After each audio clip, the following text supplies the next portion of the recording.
Hello YouTube, this is Tech Computers, your host Charlie.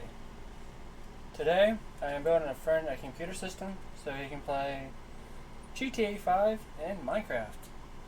So, got this nice little case here, 500 watt power supply, 1 TB hard drive, 120 gig SSD drive, DVD burner, and this system is to be an i5.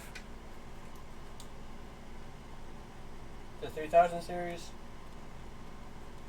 Still a little dusty, so I got a little dust work to do still. 16 gigs of Corsair Vengeance RAM.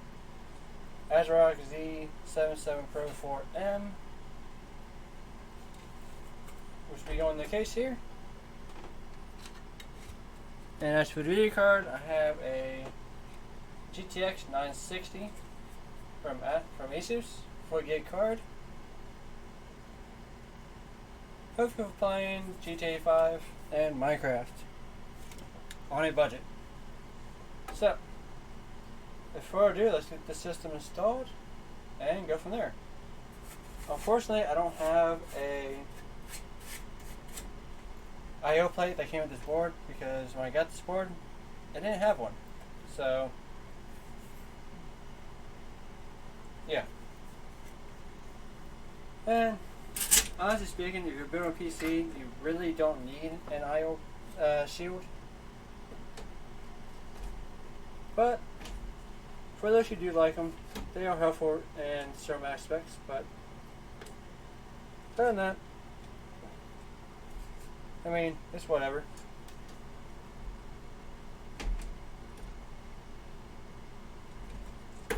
So looks like all I do is move one pin, which is this one, to this port, and it'll be ready.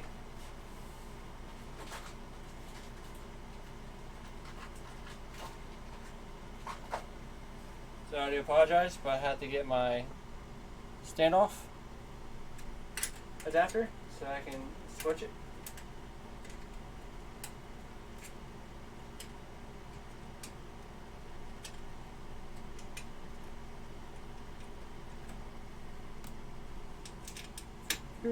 And so just like so. Then use this nice adapter to hand tighten it down and drop the socket right through the hole in the case. But this tighten down, you don't have to necessarily use a screwdriver to tighten it down. You can if you want to, but you do have a high chance of stripping it, so I'll be very careful of doing so.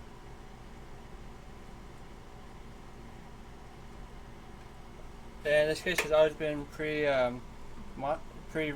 cables already. So I guess somebody got this case pre-made, or this old PC pre-built. Because the original hardware was an AMD FM2 setup, but the board wasn't working properly, so it's gutted it out and just kept it for a spare. But since my friends need a Minecraft / GTA 5 computer, this case is perfect. So, first we gotta do is screw the board in to the case. Don't have to do too tightly, just do it lightly. That way you don't damage the board. I am doing very well losing screws, didn't I? Luckily, it went through the case.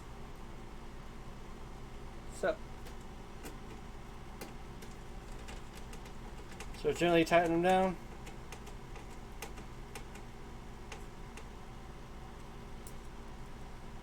And the only thing with standoffs and screws is make sure you get the right screw for the right standoff, because some have different thread patterns. Like this one here has smooth threads, other one might have jacket. So just keep that in mind when you put a PC together.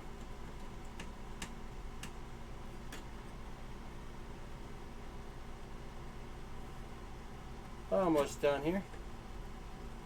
All we have left now is 3 more screws, and we're all golden.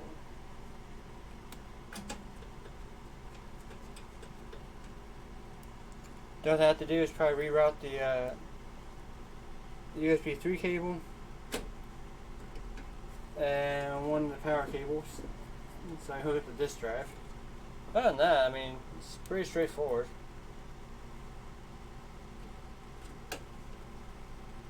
I do know I have one 10 silver screw, and there's all black, but hey, that's all I have to spare at the moment. It's whatever. So, get the board secure in here. So now all we gotta do is connect the power cables and all the other fun, goofy little stuff. So 24 pin obviously goes in the 24 pin slot. You press down, sometimes you hear it flick, sometimes you don't.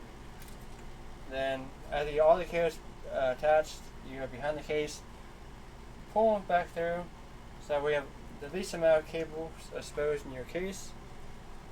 And I have this hat with airflow, so and if you do have enough room in your case, I do suggest mounting your 8-pin connector here, behind your case, up and over, if your cable is long enough, because that helps save a lot of space instead of running it up this way just to hook it up to the 8-pin or 4-pin connector. So, if further, now what we have to do is just hook up your audio, USB, and so forth. So, audio is way up here, so I have to reroute the audio cable. And this switches I/O stuff, so before I can do anything else, and here's the USB 3, which goes way over here. So I'll probably route this through the back of the case too. So now we just have to flip the case over and adjust the wires to see where they're supposed to go. So here's your 8-pin, 24 pin, fan connectors, SATA connectors, SSD, hard drive. So now there's just locate the switch, which is right here. So we patch them to this hole here because that's where they're closest to. And audio, and might be long enough. There we go. Ah. Do this little hole here. And you can put an SSD drive here.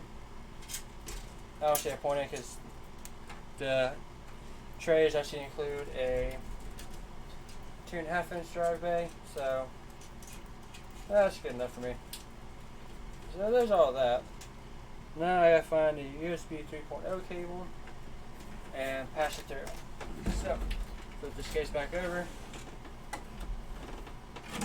There's this.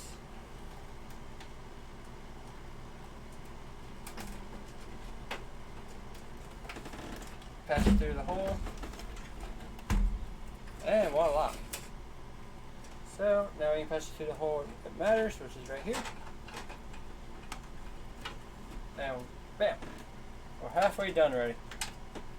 As you tell, the company who made this computer the first time routed everything right here, which is awesome. Saves me a lot of time and a lot of effort. Now I flip the case back over. Now we can connect the USB port to the USB hub. Always make sure your pins are ordinated properly so they fit right in the slot. And now we do the audio. If you guys are questioning why I didn't run it through the secondary hole right here, it's maybe because I didn't think I had enough room. Which apparently I do. So I'll do that. So just have to slide it back through.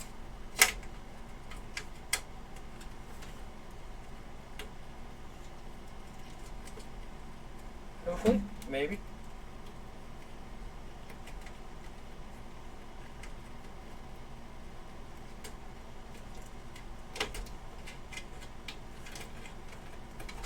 There we go. That's to make wire management a little bit easier.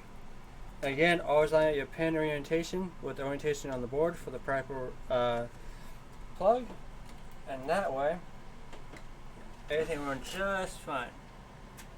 Now on the board, the little letters, right, where my finger's standing, don't know if you guys see that too well.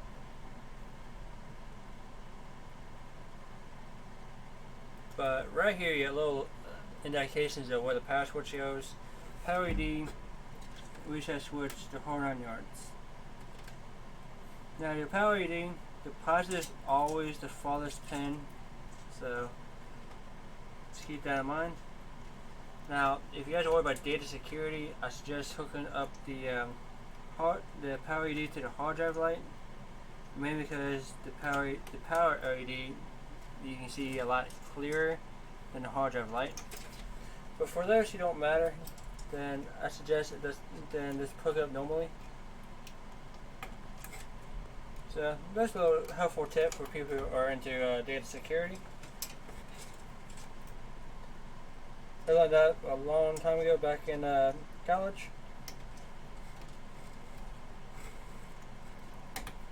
So, bam. So all the power connectors are hooked on. Now what we have to do is hook up the SATA cable. Prefer to set up Windows only on the SSD drive, but unfortunately I'm not too concerned about this build. But it is important to set Windows 10 surely on the on one drive only, so that way if your secondary drive dies on you for whatever reason, you don't lose your whole operating system. Or if your operating system dies, you don't lose your secondary drive. So, because you have to reformat the system to shrink it, not shrink it, but to extend it onto the partition, which is a giant headache. Pretty much what I'm getting at. So, to set a giant headache, it's always best to do one drive at a time. So we got everything connected, but the USB 3.0 cable. The only thing I wish they would do with the USB 3.0 cables and plugs is to be very helpful if they will put them on the side of the board, and instead of using a straight on edge connector, maybe like a 90-degree connector instead. Because to me that will make a whole lot more sense.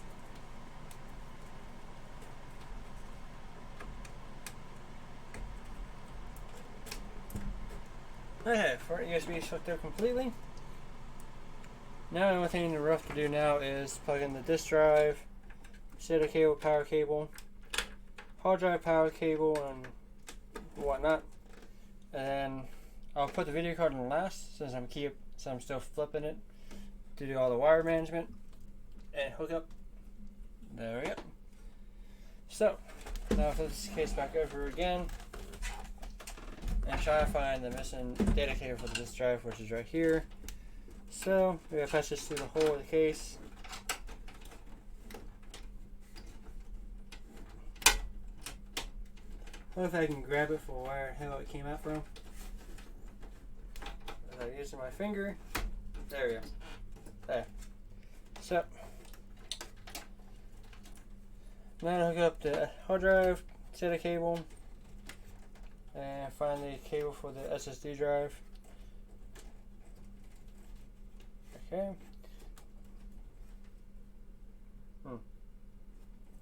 I goofed a little bit here. Okay, there's that one.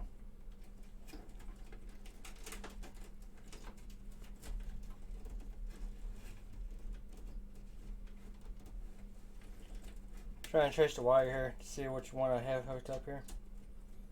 Okay, there's that one.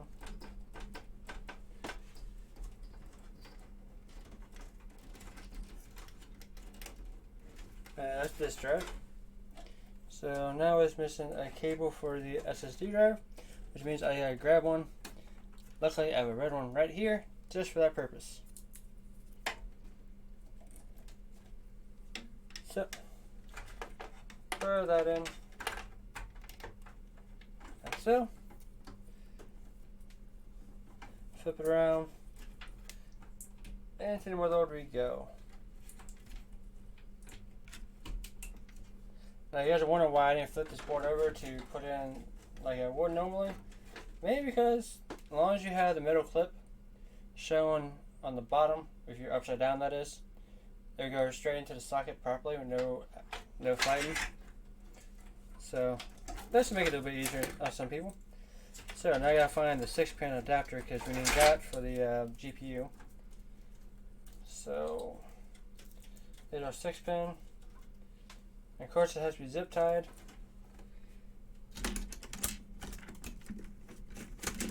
I really prefer bird ties over zip ties.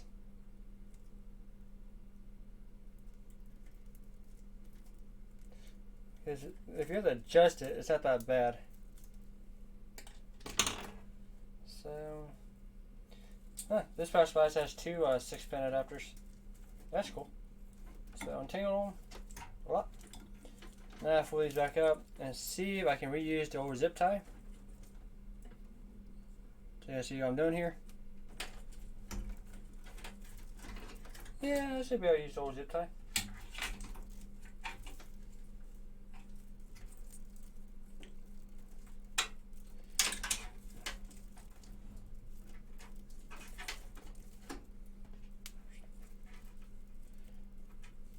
And you guys are curious how I got the zip tie off?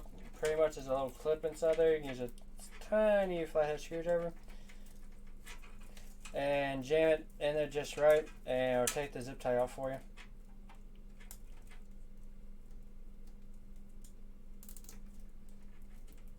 And yeah, I can reuse the old zip tie.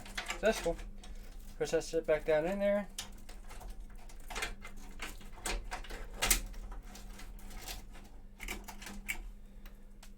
And as for the power adapter thingy, trying to figure out the best way to do this here. Probably I would patch it to this hole.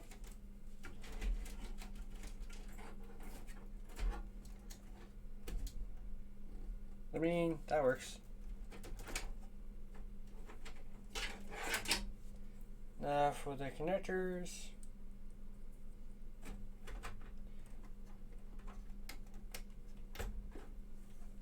I'll hook in the other adapter for the second hard drive after I install Windows first. Then I'll worry about the other drive. Flip this back over. So everything pretty much hooked up but the video card. And here we go.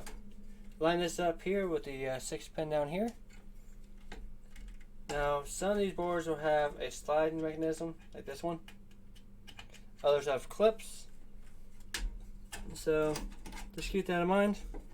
We installed a video card.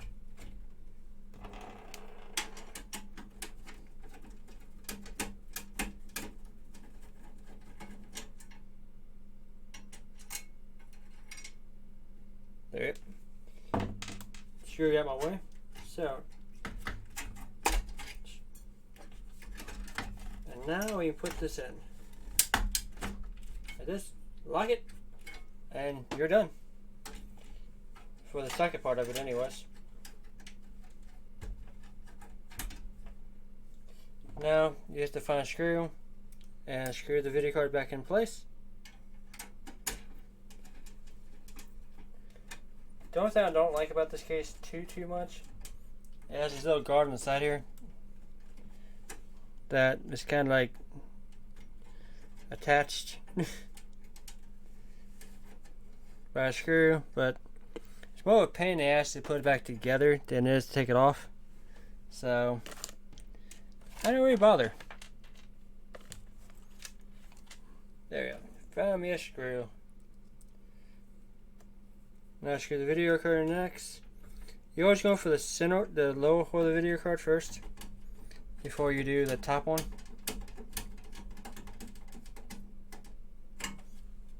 Bam. And that's why I like doing the little screw of the video card instead of the top one. You know what? I can probably come through here, up and over instead. I think I'll do that. So, take that out. That'll give more room with the cable. Yep. So, I'll connect it. Now the only thing to do is install Windows and hook up a fan in the back. And we're golden. Just too bad you don't have much room for much else in this case, though. I mean, yeah, you can mount a couple fans on top through the glass here, but there's like one, two, only a few vents. So I mean, I don't know. If the temperatures are too high, I'll do that. Otherwise, honestly speaking, I'm not worried about it. But so anyhow, so we got everything attached that we need attached. So a flash drive for Windows. Plug that in. Find my keyboard and mouse.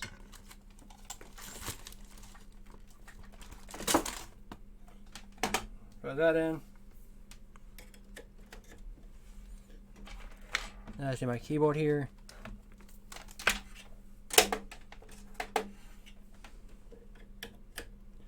Voila. HDMI cable for my monitor. And the only thing that's left now is to plug the power cord in. Make sure to switch in the off position first before you plug it in, because otherwise that happens.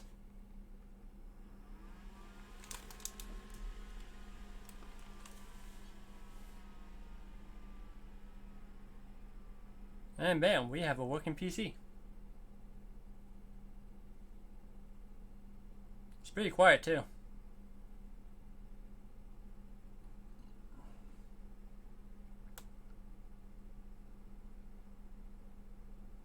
Now I was just waiting for the flash drive to finish loading Windows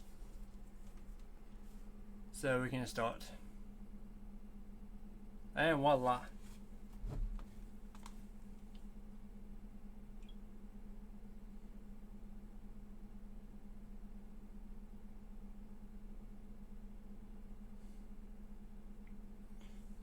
And give me just a second, I gotta get my Windows key from my phone.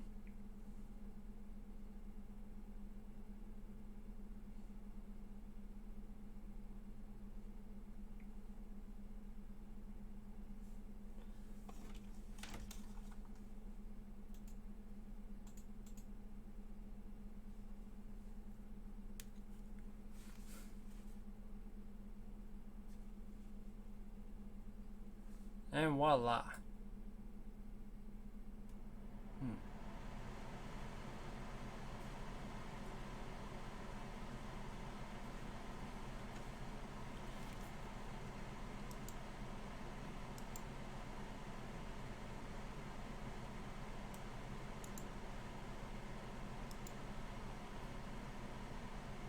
And what I said, I'm waiting for my phone to load up the key.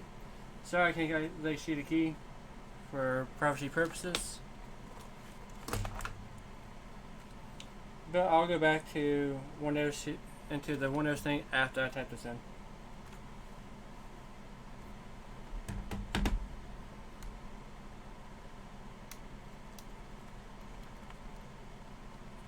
So bear with me just a moment.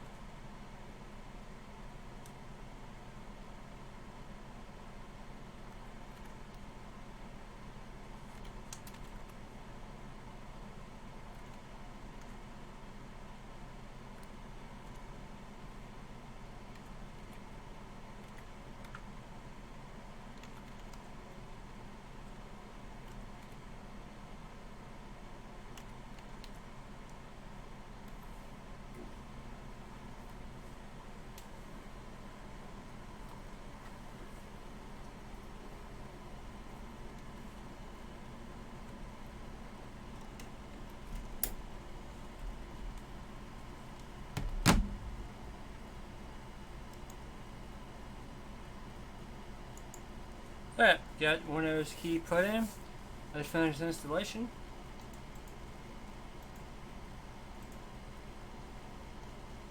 Leave my old Windows operating system on here.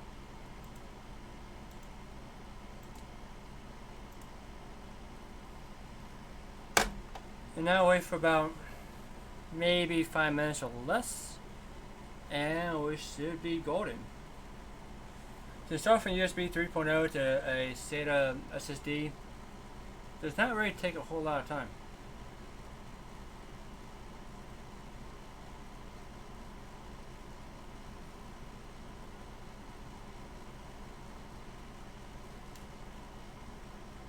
As you see, getting installation files ready goes pretty quickly. This is actually a lot faster than trying to install Windows 10 using a DVD.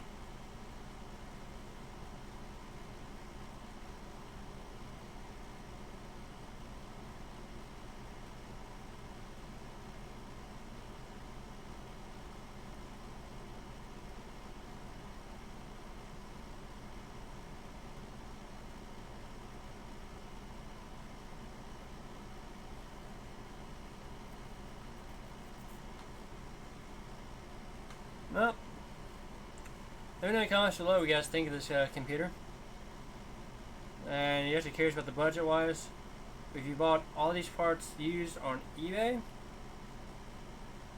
they will come to roughly about between $320 to $350 if you bought everything used on eBay, that is.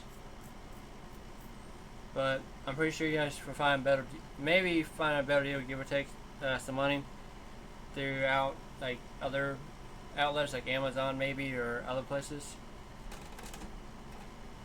So yeah, to each his own.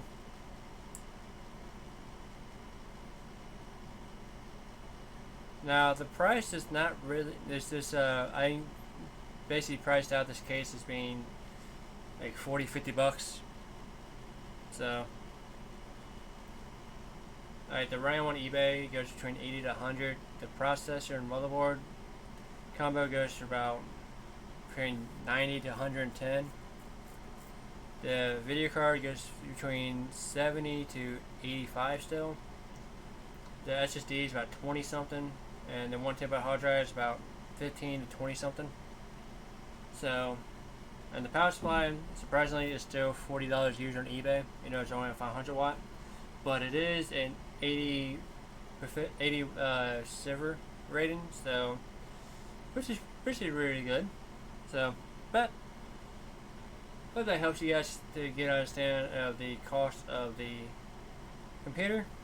Because honestly speaking, to add more fuel to the fire, not SSD, but the DVD burner, you pick those up for like $5, $10 easy. So honestly speaking, I don't include that in any PC build I do ever because they're so cheap and easy to get. I mean, hell, you can probably go to your used PC store and get them for like $2 a pop, or even $1 even. Because all they do is they junk them anyway. So I mean, might as well put them to use somehow.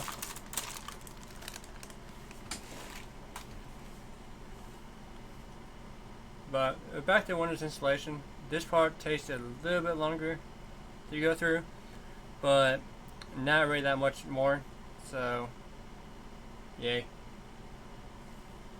I think the only downside about this motherboard, and all honesty, is only meant for Crossfire only, not SLI, so you can't really do SLI on this board. But with the 4K GTX 960, you don't really need to. It's a good mid-range card to play GTA 5 and a handful of other games with really no problem at all. I think the only thing I might do before I give this build out to my friend is to reapply thermal compound to the CPU. I think that's probably the only thing I'll do. Because honestly, I will put an aftermarket cooler here, but I don't think I have any extra ones in my clutch at the moment. So, yeah. I would go to my favorite PC store, Computer Cooperative. Oh, Cincinnati. No, is it? Computer Cooperative is the place I usually go to, and they have some really good deals a lot of times. But because of what's going on over the world, they are not accepting walk-ins right now. So Unfortunately for me, that means I can't really stock up on a lot of used parts to do videos with or to help other people out with building cheap PCs. So I just do what I can do. But like I say, Windows installation is super fairly easy. I mean, honestly speaking, anybody can really do this. All you need is a computer to make a install a flash drive. If you don't have a PC, Windows 10 DVD can do it for you as well. I'm making this offline account because, well, why not? Let's put GTA 5 Minecraft. No password because I'll let them figure that out for themselves. It's easier that way. They can also change the name of the computer too if they want to. Now, as for privacy settings, it's the best idea to turn all these off. Let's install the graphics driver.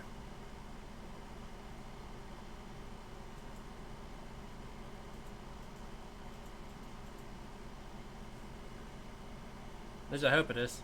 Let's bump the HDMI cable. Ain't that unfortunate?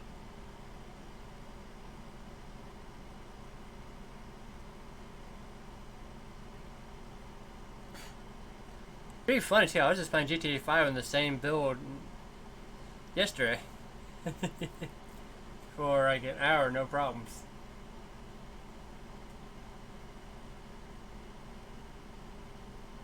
Huh.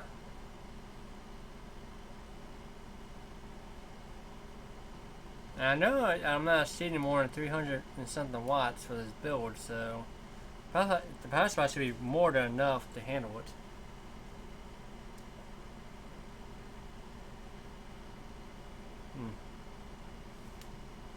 Well, I do have an idea. Let's find out something.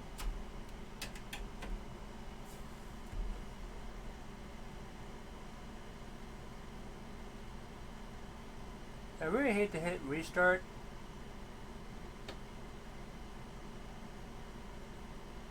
Ah, there we go.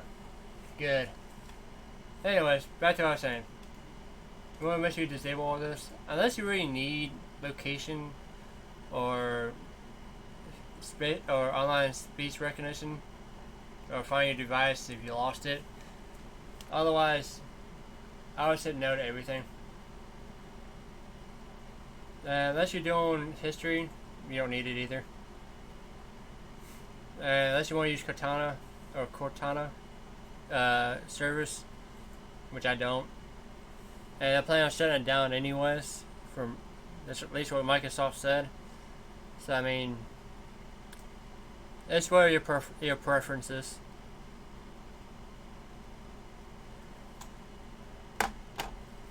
Yeah. To go back a little bit, when the screen flashes like that, and then it goes blank, it's a scary thought. Mainly because you think your PC died on you. That's why I hate graphical drivers installing, doing the installation settings for that purpose. So, yeah. This usually takes about 5 minutes or less to finish up the rest of the setup, and then all the things left to do after this is to make sure all the drivers are installed properly, as a firewall and antivirus service. I mean, Windows Defender is great if you have a account. I mean, it's free. I mean, don't get me wrong, it's not that bad either, but since the person I'm getting to doesn't have an account at the moment, and I'm not going to let them use mine, I figure I'll just use a free service for like Komodo or something like that. I do recommend Komodo a lot. Komodo antivirus and firewall, because you can go in the settings and pretty much add a whole bunch of features that's not included with the preset settings, and it's freaking amazing. I've been using that for service for years with really no issue at all. So I do highly recommend it. It's free. Use it. You do have to install the antivirus and firewall separately because they don't include them in the same package no more, unfortunately. So, yeah.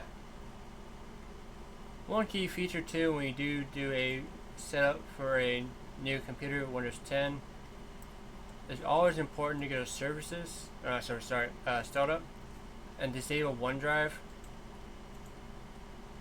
Maybe because for some reason, I don't know if Windows fixed this bug or not, but OneDrive seriously cripples your startup time, regardless of your SSD or hard drive. And it's really best to disable unless you're using the service and you need it. Otherwise, just disable it. There's no real point in having it.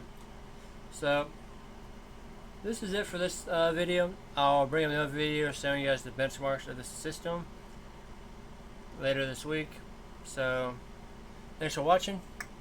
Like and subscribe. Helps the channel out a lot. And I'll see you guys next time. Peace.